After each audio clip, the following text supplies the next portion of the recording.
everyone, this is Caitlin with Kait's Collectibles, and today's review is of the 17-inch limited edition Disney Store doll of Rapunzel in her wedding outfit from the short that appeared before one of their other films. So, Tangled Ever After had Rapunzel and Eugene getting married, and it didn't really focus very much on Rapunzel and Eugene themselves. It really focused on Pascal and Maximus running around like crazy. But Rapunzel in her wedding dress looked absolutely beautiful, and I thought it was really cool that they did a doll of her. This one is actually my first doll from the 17-inch line. This was when I first became aware of them, and I thought she was really stunning, and I happened to be getting married myself around the time this was coming out, so for me it had a little bit of sentimental value because I thought it was a really neat thing to get because she was in her wedding outfit. So this doll, I think, is stunning for a number of reasons that I'll go over. But you can see with her box here, she's quite different from the others for a number of reasons. Her box has more of a cream ivory tone to it. We've got gold, like shiny reflective gold around the border with the lavender, and then the gold on the banner down here, as well as sort of the symbol of the sun around the age logo down in the bottom. Sort of that pattern that she sees throughout the movie. The suns are all over the place, even in the pattern of her dress. I'll turn her around to the back. Now, when I was collecting these dolls, my original storage for them was not very good. So a few of you are going to have some moments of heartbreak here as I turn it and you see I had sunshine coming into the room and I didn't realize how strong or how long that happened. So this top portion here is sun damaged, and then the rest of the box is the right color. So you can see this purple is what this all should have been, and this ivory tone should have continued across the top. So unfortunately that does affect her value probably a fair bit, maybe less so now because the doll has been out for quite a while. It's a little more rare, a little bit harder to find. So I suspect I would definitely still get above retail if I ever thought about selling her. I like that little engagement ring detail right there in the middle of the sun. I would probably get a fair value for her, but I mean, I'm not planning to sell her, so it's not a big issue. It just breaks my little collector's heart that ended up happening, and then blackout blinds went up in the room. So she's also been stored in the bottom layer under a couple of dolls, and so that causes a little bit of warping of the cardboard here. So if you buy and collect these dolls, something to keep in mind is how you're storing them and how many can sit on top of each other. It's not anything serious with that little bit of warping, but the weight of the other dolls pushing on top causes this little bit of bend in the plastic, or the kind of cardboardy plastic bit. So also something to be aware of, sort of a learn from my mistakes thing. Now I've already taken Rapunzel's plastic off. It's not super noteworthy other than the color. The color's got that ivory as opposed to the white that's been on most of the other packaging. And you can see if you turn it, the detail for the window here is like her hair with the magic flower. So that fills in the window.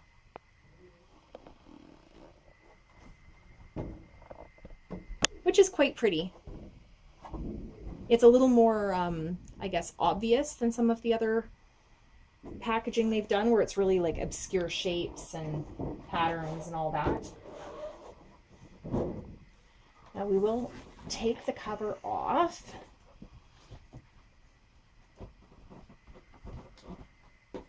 She fits quite snug.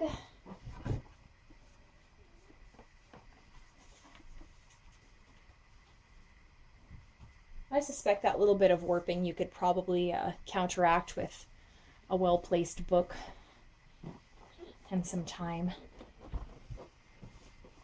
So the background has her castle in behind her. You can kind of see there, it's almost like she's in town. Now, there's so many things I can say about this doll that I really want to emphasize. First things first is the crown. It's the crown that is throughout the movie, her crown that she's wearing.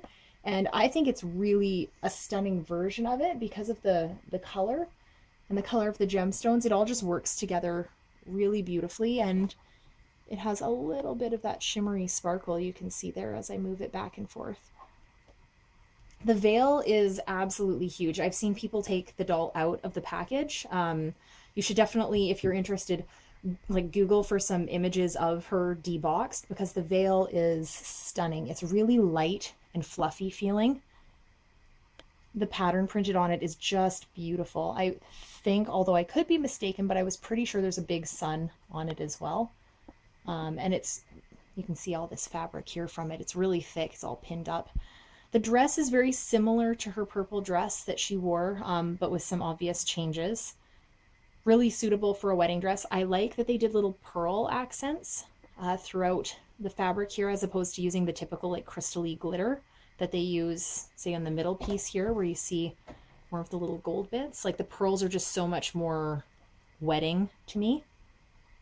And you can see that subtle detail with the suns throughout the fabric. Really beautifully soft skirt.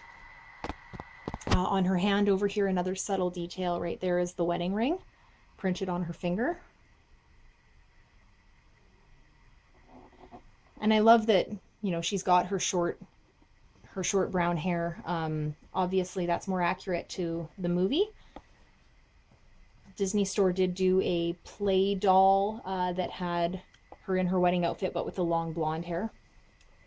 Now, the way they've got her pinned down, you absolutely cannot see her shoes. She is wearing some, I'm going to assume that they're probably white or ivory colored, but you'd have to take a look at an unboxed one to tell.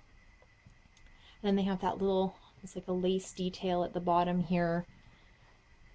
Her skirt kind of billows out if you take the cover off. So this is one of those dolls that I would, just to capture the beauty of it, I would strongly consider deboxing, especially since I've had the damaged box. I don't think I will yet, but in time I might. And I also ended up undoing her, like the plastic cover that came around her certificate. So that was tucked underneath her. So this one's a little bit different.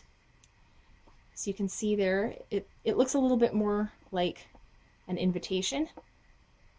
And I have doll number 795 of 8,000. So this was a bigger edition size than some of the other dolls. I'm fairly confident with this one. I don't even remember having to pre-order or anything. I think I just walked in and was able to buy it. So it was before a lot of the hype. Now inside is just a number of different languages. But the back is what's really cute about it, and it's the reason I opened it, is it's supposed to be like a banner or a poster that shows it's the wedding of Rapunzel and Eugene, which I thought was really cute. I was hoping there was something interesting inside. If I had known that it was only just the different languages, I probably wouldn't have bothered opening it, although it's really nice to get to see it this way. So that is my limited edition wedding Rapunzel doll from the Tangled Ever After short. She's an absolutely stunning doll. Definitely was sentimental for me because I was getting married around the same time that this doll came out. I, of course, recommend her as long as you're a fan of Tangled. I know a few people that really, for whatever reason, don't like her with her short brown hair, and so they skipped the doll for that reason. But I think she looks great with the brown hair. But of course, let me know which version of Rapunzel you like better in the comments below. You can make sure you like, share, and subscribe if you want to get my updates when the videos come out. And don't forget to follow me on Twitter at Kait Collectible to get tweets about when my new videos come out. Thanks again for watching.